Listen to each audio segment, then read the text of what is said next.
Bonsoir, Monsieur Gédéon. Je suis ravi sur le fait que vous m'aviez fait confiance de me recevoir dans votre plateau. En tout cas, ça me va droit au cœur et ça prouve que vous me faites suffisamment confiance, surtout pour essayer d'édifier cette jeunesse qui nous suit aujourd'hui. Alors, j'aimerais bien parler de la vie et de l'amour. Parce que aujourd'hui, nous avons constaté qu'il y a plusieurs relations amoureuses qui ne tiennent plus.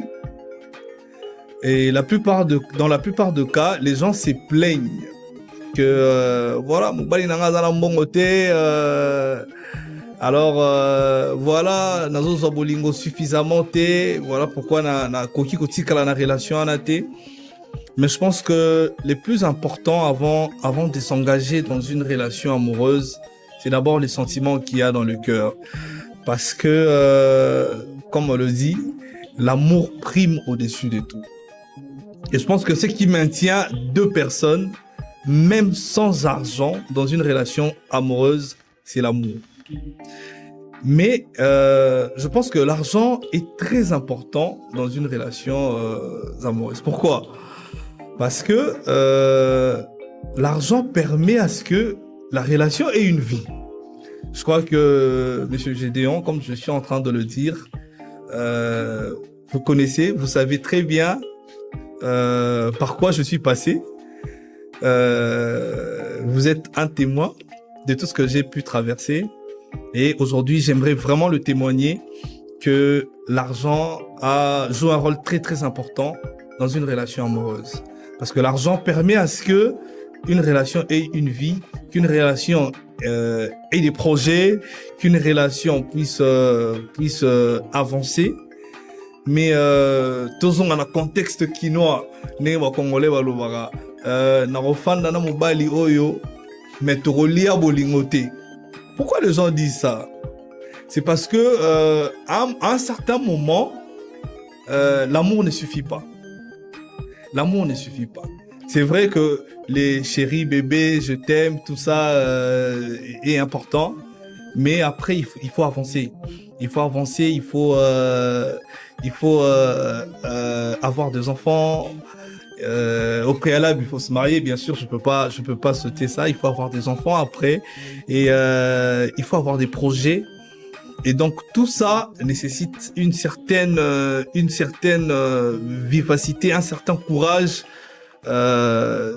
surtout venant de l'homme, parce que l'homme est considéré comme chef d'un foyer. Donc ça veut dire qu'il doit y avoir de l'argent. L'argent n'est pas un pilier qui tient l'amour, mais l'argent est très très très important dans une relation amoureuse. Comme je venais de le dire, sans argent, une relation ne peut pas avancer, Monsieur Gédéon. Sans argent, comment est-ce qu'on peut se projeter dans un futur meilleur? Un homme, tout comme une femme dans une relation, doit avoir des ambitions. Et je pense que les ambitions, les projets marchent avec l'argent. Une relation de chéri, bébé, je t'aime, en tout cas, s'il y a des gens qui sont dans ça, je vous en prie, vous devez sortir. Oh, comment ça? Et ouais, les gens qui sont dans le chéri, bébé, je t'aime, tout ça, vous devez sortir dans ça. Dans une relation, normalement, il faut qu'il y ait des projets, des ambitions. Cela fait en sorte qu'une relation puisse avancer.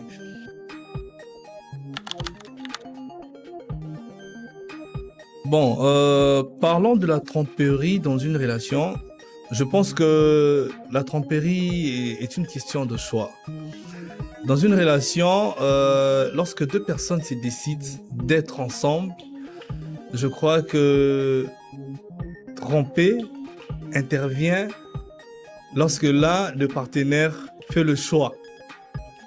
Ça veut dire que ngalelo pour tromper partenaire nangai, il faut se décider que voilà, nazo tromper parce que sans motivation extérieure, je crois pas que ça pourra Tromper partenaire.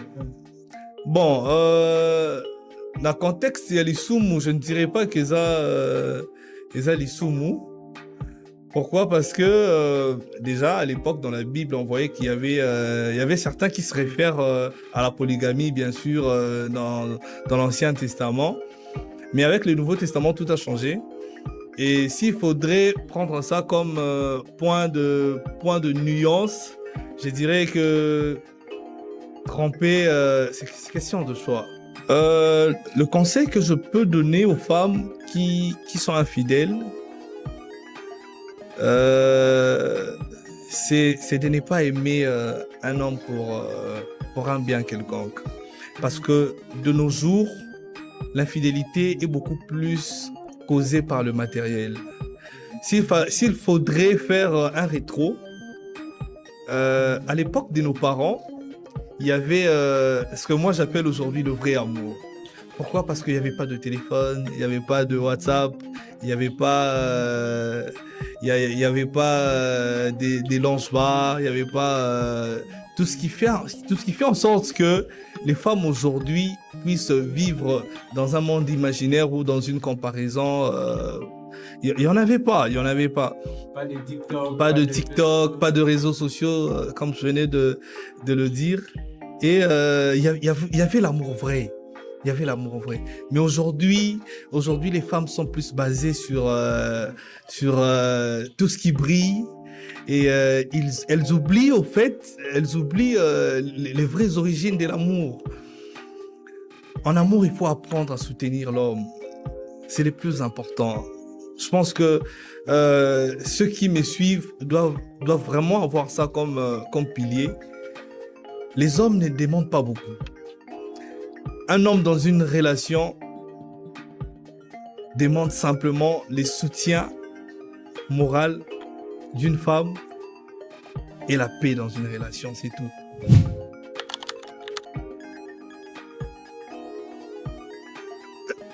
À quel moment une personne comprend le sens de la vie? J'aimerais être bref. C'est pendant le moment difficile. Très souvent, c'est lorsque la personne traverse une période de souffrance. C'est pendant ces temps-là qu'un homme réalise exactement que la vie est difficile, que la vie n'est pas si facile que ça.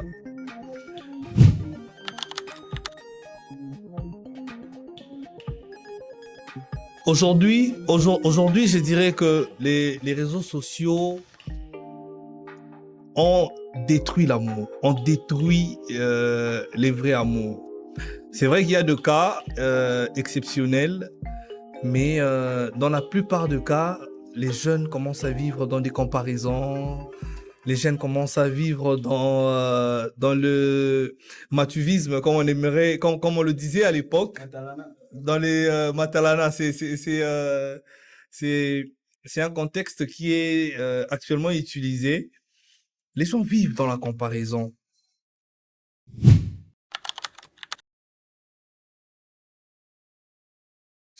La plus grande erreur qui détruit beaucoup de relations amoureuses de nos jours, c'est la comparaison. La plupart des relations se détruisent à cause de la comparaison. C'est pas le manque d'argent.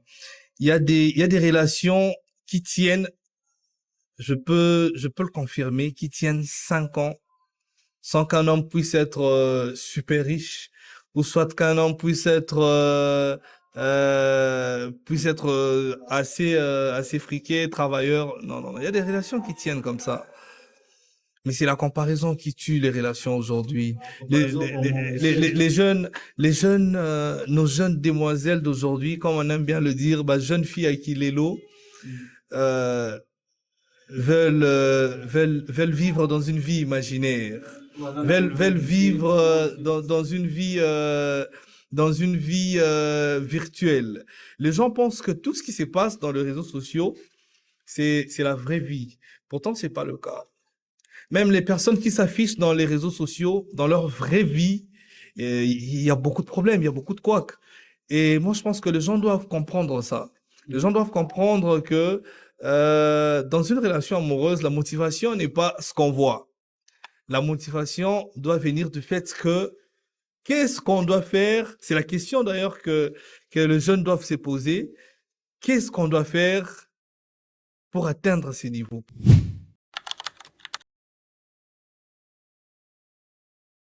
Donc, je peux répondre à deux volets. Le premier volet, c'est que d'abord, se marier est un choix. Et bien sûr, il y a des hommes qui réussissent la vie sans pour autant s'engager dans une relation quelconque. Ça, c'est le premier contexte.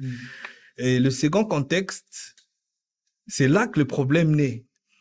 Un homme qui est en couple, mais instable émotionnellement dans sa relation, je ne pense pas que cet homme pourra faire de grandes choses. Pourquoi? Parce que la femme, dès la création, est considérée comme une aide. Une femme doit apporter un secours, un soutien moral à son homme. Mais lorsque la relation est instable, j'aimerais le dire en lingala, tout le monde en haut très souvent. Hein, ils appellent phénomène moko, tout vivra très souvent dans nos ménages, dans nos maisons, dans notre quotidien. Ce qui mobali a stable na relation na ye. Même na musala aozala stable te. Aozala concentré te. La relation amoureuse, une relation vraie amoureuse est une base de la stabilité d'un homme.